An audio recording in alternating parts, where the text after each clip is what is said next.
CJP की ओर से सौरभ दास और रांका ये मिलते हैं जेपी नड्डा से और जितेंद्र सिंह से। एक बैठक होती है और उस बैठक पर देश भर की नजर होती है कि आज बैठक में क्या हुआ, क्या कोई समाधान आज इस बैठक में निकल पाया कि नहीं निकल पाया। करीब 50 मिनट से 1 घंटे तक यह बैठक चलती है दिल्ली के कॉन्स्टिट्यूशन क्लब के वीपी हाउस में।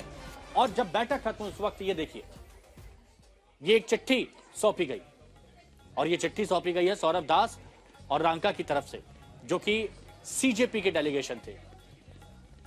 जितेंद्र सिंह हमारे सहयोगी हमारे साथ जुड़े हुए हैं। जितेंद्र, बैठक हो चुकी है, करीब 1 घंटे की ये बैठक चली, लेकिन इस बैठक में हुआ क्या, कब तक ये सबके सामने आ जाएगा?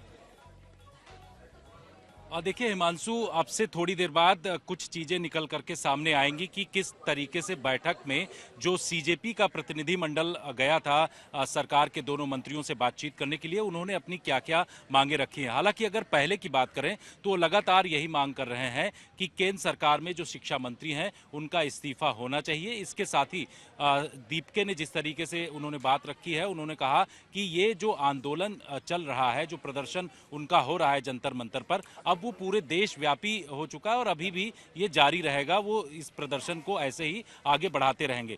लेकिन ये देखना होगा कि जो उन्होंने अपना पत्र दिया है उसमें क्या क्या जानकारियां उनके द्वारा दी गई हैं और क्या क्या मांगे उन्होंने रखी हैं सरकार के सामने। अगर सरकार इन तमाम चीजों पर कदम बढ़ाती है तो सीजेपी का आगे का क्या कदम होता है ये भी देखना होगा, क्योंकि लगातार जो प्रोटेस्ट है वो जंतर मंतर पर प्रोटेस्टर्स वहां पर पहुंच रहे हैं, उनके द्वारा धरना प्रदर्शन भी किया जा रहा है। हालांकि पहले भी उनके द्वारा इस तरीके की मांगे रखी गई थी कि जो प्रोटेस्टर्स पहले जिनके ऊपर एफआईआर दर्ज हुई है उसको सरकार को वापस लेना पड़ेगा।